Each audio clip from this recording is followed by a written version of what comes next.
కొడుమూరు విస్తృత స్థాయి సమావేశానికి విచ్చేసిన మన జిల్లా అధ్యక్షులు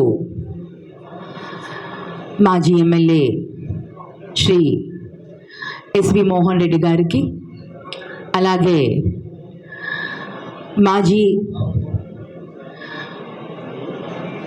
మాజీ చైర్మన్, అలాగే కోడుమూరు సమన్వయకర్త హర్షవర్ధన్ రెడ్డి అన్నకు, మరియు కోడుమూరు ఇన్ఛార్జ్ సతీష్ అన్నకు, మరియు మాజీ ఎమ్మెల్యే మణిగాంధన్నకు, ఎంపీపీలకు, మండల కన్వీనర్లకు, మరి సర్పంచ్లకు, జెడ్పీటీసీలకు, కార్యకర్తలకు, ఇక్కడికి విచ్చేసిన కోడుమూరు నియోజక పార్టీ కార్యకర్తలందరికీ కూడా నా హృదయపూర్వక నమస్కారాలు తెలియజేసుకుంటున్నాను.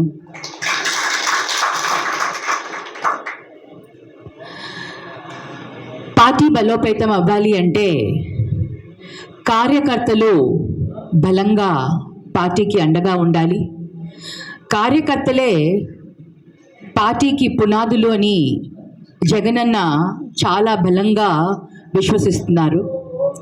అందుకనే పార్టీని బలోపేతం చేసేందుకు, అంతేకాకుండా ఇప్పుడు మనం ఏదైతే గ్రామ స్థాయి నుంచి రచ్చబండ కార్యక్రమాలు చేసుకుంటూ అనుబంధ విభాగాలను వేస్తూ ప్రతి ఒక్కరికి కూడా వారికి ఒక హోదాని ఇస్తూ ఆ హోదాలకు తగ్గట్టుగా వారికందరికీ కూడా ఐడి కార్డ్స్ని ఇస్తూ ఒక గుర్తింపునిస్తూ ముందుకు తీసుకొని వెళ్ళి పార్టీలో ఒక రికగ్నిషన్ తీసుకొని రావాలని జగనన్న ఈ కార్యక్రమాన్ని ముందుకు తీసుకొని వెళ్ళారు.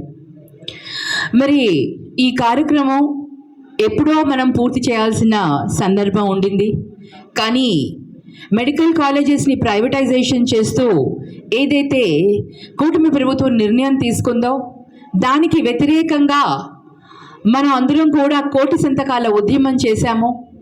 ఆ కార్యక్రమం చేయడం వల్ల ఈ కార్యక్రమాన్ని కొంచెం పోస్ట్పోన్ చేసి మరొక సమయం ఇవ్వడం కూడా జరిగింది.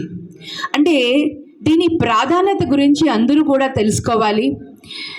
ఈ ఐడి కార్డ్ అనేది ఎంత ఇంపార్టెంట్ అంటే కార్యకర్తలకు రేపొద్దున మన ప్రభుత్వం వచ్చాక కార్యకర్తలు ఎవరు మన కోసం, మన పార్టీ కోసం పనిచేశారు, ఈ గుర్తింపు వల్ల మన ప్రభుత్వం వచ్చాక కూడా మీకు అంతటి గుర్తింపు వస్తుంది. జరిగే ప్రతి కార్యక్రమంలోనూ, సంక్షేమ పథకాలలోనూ, ఎక్కడైనా సరే, ఏ కార్యక్రమం అయినా సరే